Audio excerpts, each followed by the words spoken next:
What's up, basketball fans? It's your boy NotZay back again with another video, and I got a couple announcements. First of all, I will be taking a break from YouTube until I get a new computer, but I will be doing podcasting twice a week, so tune into that, link in the description below. And then I want to give a shout out to this video sponsor, Hardwood Amino. Hardwood Amino is the fastest growing NBA community with around 100,000 new members, and the app isn't what it used to be when I first got on it, honestly. When I first got on Hardwood Amino, it was not this developed, and I love the changes that they're making. I really love the whole chat room option to where you can get in a voice chat, or you can just get into a normal group chat like the one I just got into. And another thing I really love about Amino is the quizzes. The quizzes are fairly challenging for someone even like me who lives, dies, breathes the NBA. It's very hard for me. As you can see, I just got out on the very first one for the quizzes and whatnot. And I also love the blog posts. They're all high quality, and that's just something you can't find because everyone loves NBA Twitter, but NBA Twitter can't produce the same kind of content that a blog can.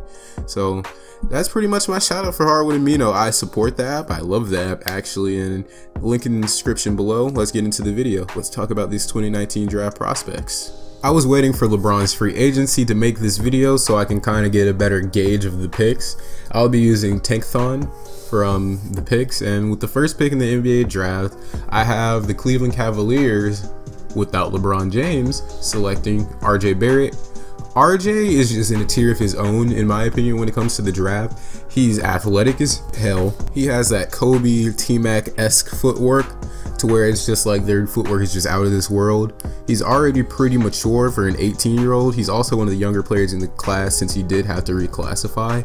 So he has the youth on his side. He has the basketball instincts overall. He's 6'7", so he can play that 2 guard or your small forward position, but he's more of a point forward also. He can run your offense for you, and he's a terror in transition. It's very hard to stop him, and he has a lot of playmaking ability, and he's pretty much torn up the international circuit, went from FIBA, and he's been the best player on Canada's national team for I'd say about 2-3 years now, since he was like 17-16 years old. And we all know how he tore up Team USA U19 where he was only 17 years old.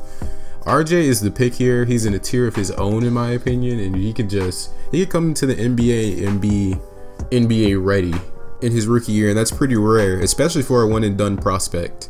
And last year in the NBA draft, I thought Luka Doncic was the most NBA ready, and I also thought that he was the best player outside of the NBA in the world. And now that I'm looking at RJ and the things he's doing, I might have been wrong about that. RJ might be the best player outside of the NBA in the world next year, and I'm not over exaggerating. If you look at the things he does and you look at his synergy statistics, you can kind of see that RJ is the truth, honestly. And the Cavs, I mean, you may have lost LeBron, but you might be making up for it in RJ Barrett. With the second pick in the NBA draft, I have the Boston Celtics with their Kings pick taking Bol Bol, because basically it's more forfeit because the Celtics don't really have a center, and Bol Bol is 7'3", great rim protecting skills. He can stretch out the floor to the 3, and he has that real Kristaps Porzingis unicorn kind of play, and he shown ability to dribble. He's not necessarily someone who's going to take a ton of shots, so he'll fit in very well in Brad Stevens' system. He plays defense. He's huge, so he's going to protect the rim very well. He can shoot the ball better than almost anyone else in this draft, and like I said, he's 7'3", so that's even more valuable. And the Celtics, they could really use a 3-and-D center, because that's something we don't really see in today's NBA. Someone who can protect the rim, shoot threes, and be a high-level offensive player in their own right. The only player like that I can really say is Kristaps Porzingis, and Bol Bol is definitely that tier. Another thing about him that kind of scares me is his conditioning, because he might be a little bit out of shape because of the way his body is shaped. And I also don't think that he'll gain very much weight, which may be an issue, but the NBA is getting smaller, so having a guy that huge and mobile might really be an advantage in the future when players are just getting smaller at the center position in a way. But when they're playing the Joel Embiids of the world, he might have a pretty tough time. And another thing is the injury concerns. He's 7'3", and he moves like a guard, so like you can kind of expect the injuries to come, but hopefully they can manage it.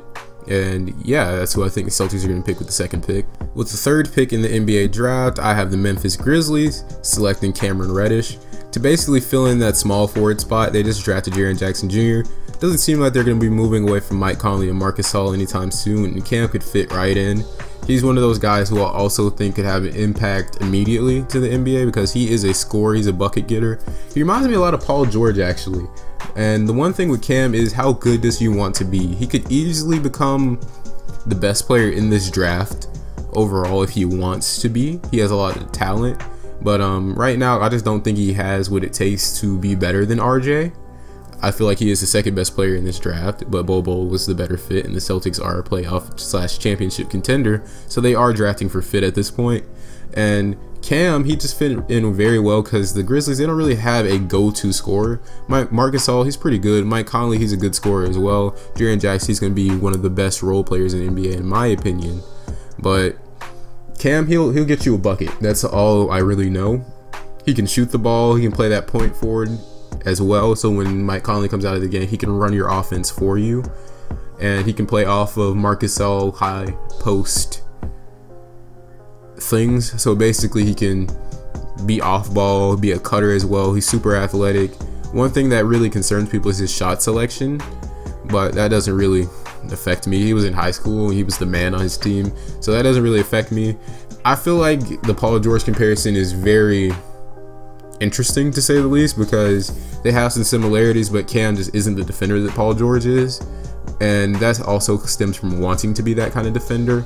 And another thing is his attitude. People just really question his attitude towards the game of basketball, but the sky's the limit for Cam, honestly. He could become the best player in this draft, realistically. With the fourth pick in the NBA draft, I have the New York Knicks selecting Sekou Doumbouya. I wonder if I'm saying that right, probably not, but you know, he's probably my favorite prospect in the draft. I mean, behind RJ Barrett, because everyone knows I'm the biggest RJ Barrett fan in the world. But Sekou, it seems like he could be one of the better overall players in the NBA when everything's said and done. He is everything you want out of a 4 pretty much. He can switch, he's long, big hands, good defensive instincts, but then he's a good shooter as well. Really good catch and shoot player for someone with such a young age, and being so raw, it's really promising to me. I really can see him becoming like I already said this, but Paul George, Carmelo Anthony kind of player. He's very strong as well, so I could see him becoming what Carmelo was in the post in a way, but having a little bit of that Paul George, I can guard multiple positions and be very good at it ability. So he can have a very good post game, be a good spot up player, and overall be a good 4 next to Kristaps Porzingis, because I feel like at a certain point you're just gonna have to ask Kristaps to play the center position. If you have a guy that's talented on the board, you just have to ask Kristaps to play center, and then just tell him to go grab some rebounds or something like that, because this guy, he's the real deal. He could legitimately be one of the better defenders in the NBA as well as being one of the better scorers, and you just don't pass up on that kind of guy. He's in that same Hakeem Olajuwon, Joel Embiid kind of thing, to where they're so late to the game, but at the stage they're at, they're so good that you just have to bank on them becoming even better and becoming one of the better players in the NBA. In my opinion, he's going to reach that ceiling because he works hard. He has that killer mentality as well from everything I've read about him, and I just feel like he wants to be great, honestly. Like, something that DeAndre Ayton did not want to do is be great, which is evident in how he's so money hungry, as we saw in the draft. But this guy, he seems to have a love for basketball, and he really wants to be the best that he can be. Another thing about him is when they were in Eurobasket U18, he was on the same team as Frank Ntilikina, and he was better than Frank at the age of 15. And Frank was a top 10 pick in the draft. He's also on the Knicks, but he was better than him. The only reason why Frank really won that MVP is because of some shooting in the final games or whatever like that.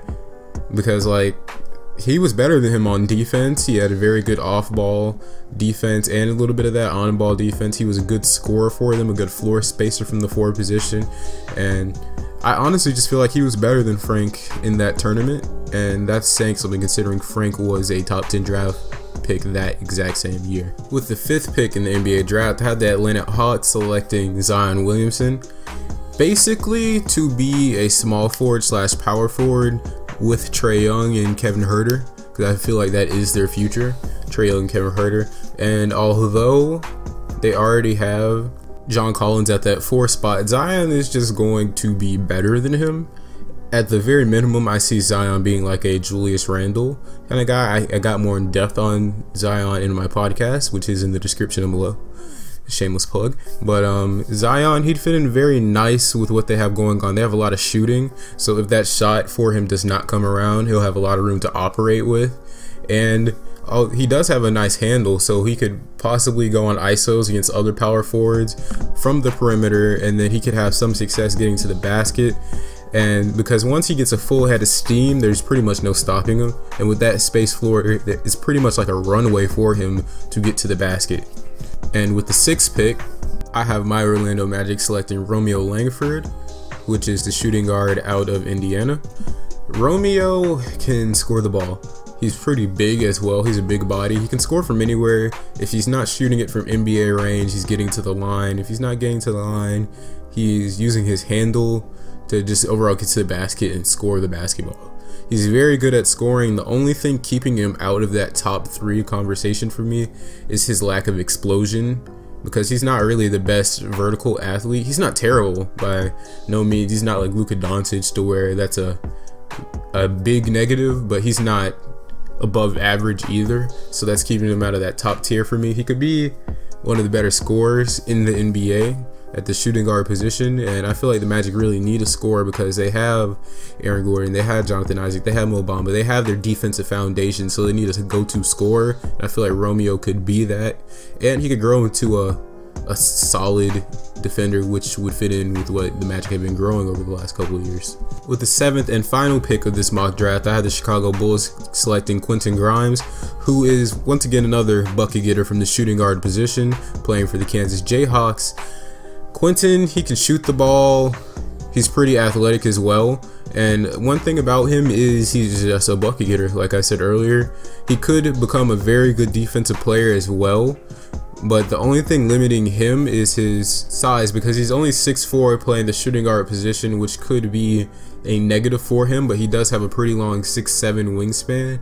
So I feel like it could even out, and for a guy that's that high level of a scorer, I feel like it'll just overall work out. He'd be a very good fit with the Bulls, because I feel like they might need a shooting guard, because they might not re-sign Zach LaVine, because Sacramento is they're coming for him. So I feel like Quentin would be a very good fit with Lauri Markkanen as a sharpshooter and Wendell Carter as their versatile defender, and next to Chris Dunn, who is another defender who can't necessarily shoot the ball.